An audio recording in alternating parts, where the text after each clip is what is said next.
एक छोटे से गांव में दो बहनें रहती थीं। गरीबी इतनी थी कि दो वक्त की रोटी भी मुश्किल से मिलती थी, लेकिन उन्हें नहीं पता था कि उनकी जिंदगी बदलने वाली है, एक चमत्कार से बदल। एक दिन उस गांव में एक साधु आए। दोनों बहनों ने पूरे मन से उनकी सेवा की।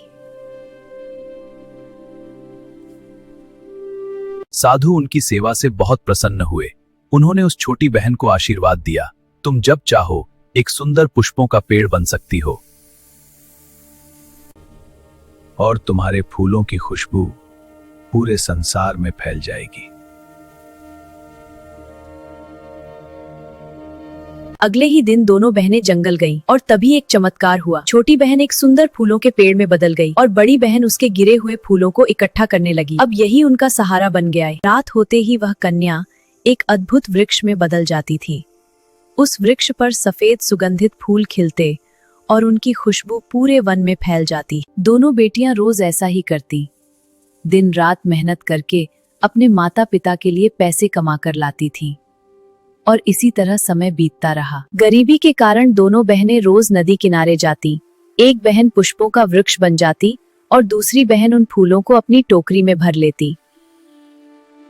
इतने अच्छे फूल हैं, थोड़े और हाँ दे दो। चाचा ले लो, हाँ और ले लीजिए। दोनों बहनें रोज सुबह उन सफेद खुशबूदार फूलों को अपनी टोकरी में भरकर गांव के बाजार में ले जाती थीं। एक दिन उसी जंगल से एक राजकुमार गुजर रहा था। उसे ऐसी सुगंध आई जो उसने पहले कभी नहीं सूंघी थी। राजकुमार ने छिपकर देखा और आश्चर्यचकित रह गया जब उसने उस पुष्पों के वृक्ष को एक सुंदर कन्या में बदलते देखा।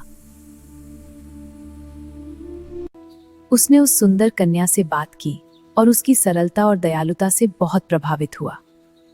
धीरे धीरे दोनों के बीच प्रेम जन्म लेने लगा।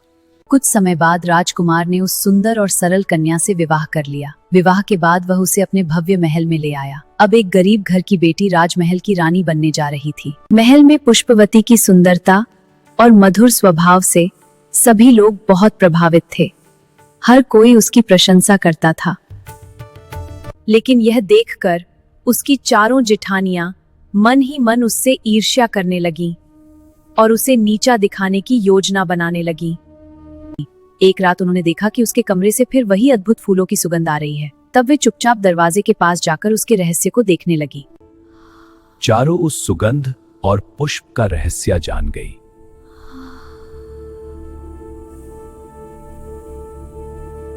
इस रहस्य का फायदा उठाकर उसे कैसे महल से दूर किया जाए। तभी उन्होंने उसके खिलाफ एक नई चाल चलने का निश्चय किया। उस रात जब पुष्पवती फिर से पुष्पों का वृक्ष बनी, तब जेठानियां चुपके से वहां पहुंची। उन्होंने सोचा कि अगर वे सारे फूल तोड़ लेंगी तो वह फिर से कन्या नहीं बन पाएगी। इसीलिए वे जल्दी जल्दी उस पेड़ के सारे फूल तोड़ने लगीं।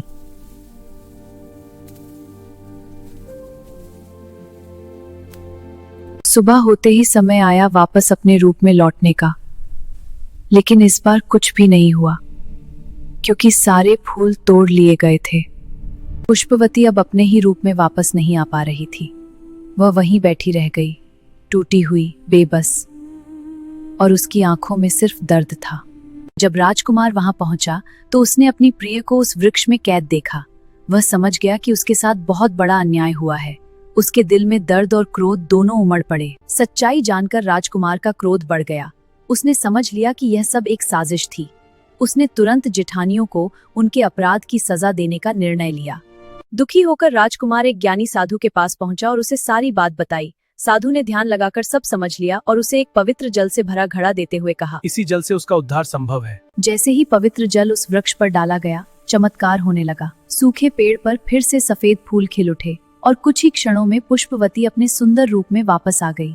सच्चाई सामने आने के बाद जेठानियों ने अपनी गलती स्वीकार की और माफी मांगी। राजकुमार और पुष्पवती फिर से एक हो गए और इसके बाद वे सभी सुख शांति से रहने लगे। समय के साथ उसकी किस्मत बदल गई। वही साधारण सी लड़की और अपने राजकुमार के साथ से पूरे राज्य पर राज कर रही थी, जहां हर कोई उनका सम्मान करता था।